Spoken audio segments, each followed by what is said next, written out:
A Tozzi sono proprietari di un'osteria napoletana che fa della tradizione il proprio punto di forza, legati indissolubilmente al territorio partenopeo con una storia di 160 anni di cucina tradizionale. Saranno intervistati padri e figli, consentendo così anche un confronto generazionale. Proseguiamo con la prima domanda. Lo stile di vita mediterraneo è strettamente legato alla vostra famiglia da ben 160 anni. Come l'avete proposto nella vostra cucina e cosa rappresenta per voi? Parola naturalmente al nostro mentore. Buongiorno, innanzitutto bisogna fare un cenno storico al momento in cui affrontiamo piacevolmente questa intervista. Periodo importante è l'immediato dopoguerra, quando c'era la voglia di riprendere l'aria, il giorno, la qualità e superare il trauma di un periodo pieno di dolore. La cucina in quei tempi era una cucina di appetito, perché si veniva da una fame provata e il buon gusto era quello di mangiare di quantità. Nelle case e nei locali si faceva una cucina bella, ricca di pasta innanzitutto, poiché era un modo di poter saziare gli appetiti. A mano che passavano gli anni e i giorni si affinava la mano di noi ristoratori, perché la gente superava il trauma della fame e cavalcavamo le esigenze. Noi in particolar modo a Napoli abbiamo avuto la fortuna di avere un territorio che ci ha consentito sia il mondo delle verdure e dei frutti, sia il mare in costiera che ci permetteva di diversificare la nostra offerta. Certamente per molti anni, per più di un decennio, la cucina era orientata più sulla carne, poiché riusciva a sfamare questo appetito che non ancora veniva saziato. Quindi spesso i vostri clienti parlano di ritorno all'infanzia quando degustano i vostri piatti. Sicuramente. C'è qualche episodio in particolare che ricordate nella vostra carriera lavorativa in cui vi hanno fatto appunto questa confessione di ritorno all'infanzia mentre mangiavano? Indubbiamente sì, perché è molto bello ricordare i piatti di quando si era bambini, perché era il periodo più povero della nostra esistenza, è il periodo in cui si ricostruiva e non c'erano i generi di prima necessità come oggi. E ci sono tanti piatti che scatenano il ricordo dell'infanzia, come dire la finta genovese, come dire il spaghetto alle vongole fuiute, come dire oroia, che era un pomodoro passato senza condimento, senza grassi, che poi dopo in seguito fu sostituito da un eccellente ragù. Quindi i ricordi più belli sono quelli dei momenti in cui si ricorda lo stato di bisogno. Quindi adesso rivolgo una domanda allo chef. Qual è il piatto del vostro menù che più rappresenta l'appartenenza alla cultura partenopea e mediterranea?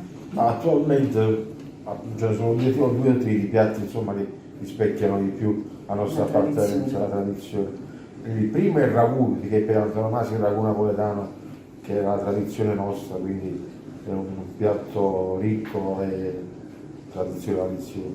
La genovese poi è un must, quindi è uno tra i piatti più richiesti attualmente. Invece quale vi evoca più ricordi della vostra infanzia? Quale piatto della vostra cucina? Ma indubbiamente i prodotti, quello che ha sempre contraddistinto la nostra famiglia è quella di usare i prodotti di territorio e i prodotti di stagione, per cui noi siamo abituati a ricordare i nostri piatti d'infanzia come la pasta e piselli nella primavera, e la genovese in inverno con la cipolla paesana, la parmigiana di melanzane la mangiavamo in estate con la melanzana paesana, poi naturalmente come i peperoni imbottiti, poi naturalmente si è diventati più globalizzati e la parmigiana si mangia tutto l'anno. Quindi Questi ora, sono i prodotti della nostra infanzia. avendo queste due generazioni a confronto, vi chiedo quali sono le differenze nello stile di vita, nel modo di cucinare che notate rispetto alla generazione vostra e loro,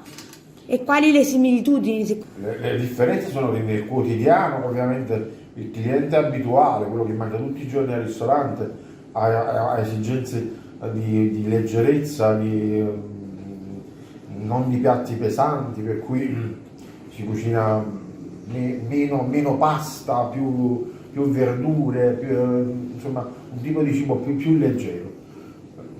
Questo per quello che riguarda il cliente abituale. Poi il cliente che viene del weekend, nel weekend, allora quello là è meno attento alla dieta, all'equilibrio. Beh, potremmo dire anche che ad oggi c'è una differenza notevole col passato, anche grazie a questa moda delle cucine tipo il sushi, tipo le cucine che non vanno al pasto. Qui farei rispondere un attimo, allora ritorniamo. Quindi un qui attimo vediamo al un attimo le passato. differenze con il passato. Ecco.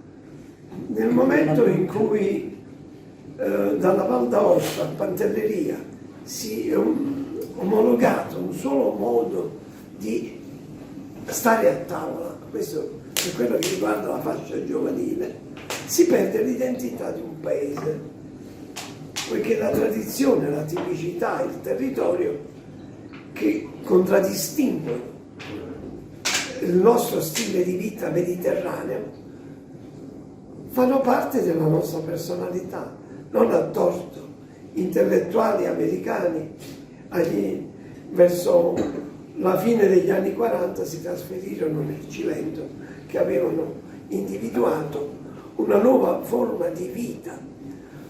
Loro venivano dall'America, dove il cibo era già abbondante, e erano venuti in Italia alla ricerca di una terra che consentisse una qualità stagionale con dei prodotti autoctoni del territorio. Ecco, questa è la differenza dell'atteggiamento. E questo è il Se motivo tu per il quale hai- la dieta se tu mediterranea hai- è quella più Quindi cosa si sta sana. perdendo delle tradizioni mediterranee, secondo voi? è che il pubblico perde la sua identità dal momento che prevale un atteggiamento omologato, atteggiamento che è di velocità, è di moda, è di preconfezionato, perché non tutti gli esercenti fanno una cucina adeguata alla esigenza del momento, mentre una cucina mediterranea si avvale direttamente con i prodotti della terra. E che cosa c'è di più buono che mangiare peperoni, peperoncini, melenzane, zucchine, fiori di zucca nel momento stagionale, e contro una cucina che in qualunque parte del mondo è uguale dappertutto. Ok, quindi diciamo che nel vostro lavoro avete da sempre la possibilità di conoscere turisti provenienti da tutto il mondo. Come raccontate il vostro territorio, la vostra storia e lo stile di vita ai vostri clienti che non sono partenopei? Quindi come gli fate scoprire Napoli? Napoli è una città che ha una personalità decisa, e il turista che viene a Napoli viene già informato, e già quando si rivolge a un tipo di locale sa che cosa ha in contropartita. Noi veniamo scelti, non scegliamo il pubblico.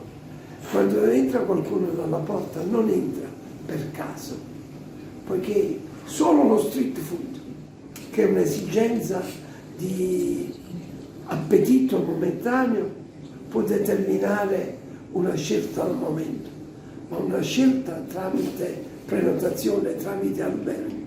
È una scelta di un turismo che sa cosa vuole ed è informato per quello che chiede. Ok, adesso rivolgo una domanda a tutti e tre, poi magari una alla volta mi rispondete. Stiamo vivendo un periodo molto particolare. A causa della pandemia il settore della ristorazione è stato fortemente colpito. Quali sono gli aspetti che più vi mancano del contatto con i clienti? Inizia lo chef, che forse è quello che ha meno contatto con i clienti, che però poi è quello che forse ne ha risentito di più di tutto ciò. Beh, in effetti a me il contatto con i clienti è molto poco, anche se io ogni tanto cerco di uscire in sala appena ho un po' di tempo, insomma, anche per conoscere le persone per le quali cucino, quindi questo sicuramente è importante. Quello che manca di più è proprio il cucinare, il quotidiano, la mia vita, quello che ho fatto tutti i giorni da sempre, e quindi quella è la mancanza più forte, la mancanza di poter aprire il proprio ristorante, di relazionarsi con le persone, di poter esprimersi con il proprio cibo, insomma, offrendo proprio quello che uno propone in menù. Questa è la mancanza maggiore. Invece a voi della sala? A me personalmente cosa mi manca di più nel contatto con i clienti? Mi manca il contatto con gli ospiti, perché tutte le persone che ospito in osteria non li reputo clienti, ma ospiti di casa mia, ed è quello proprio che più mi manca, il contatto, l'amore che provo nel mio lavoro. Alfonso? A lui manca tutto. Manca l'energia, perché il lavoro col pubblico, quando è una corrispondenza romantica, di amorosi sensi, come si diceva nel romanticismo, c'è quel ricambio degli affetti, quel ricambio dei sorrisi, c'è il ricambio della gestualità, ma innanzitutto è venuto a mancare e manca quella materia prima che è astratta, ma che fa parte della nostra vita di noi ristoratori, quella della comunicazione, perché il pubblico a noi dà la vita e attraverso la loro frequentazione noi riceviamo quell'energia, quelle endorfine che ci permettono di diventare glamour e di diventare accettabili e accettati dal nostro pubblico. Questo è quello che ci manca il rapporto e l'amore del nostro pubblico. Perfetto, vi ringrazio e alla prossima. Grazie.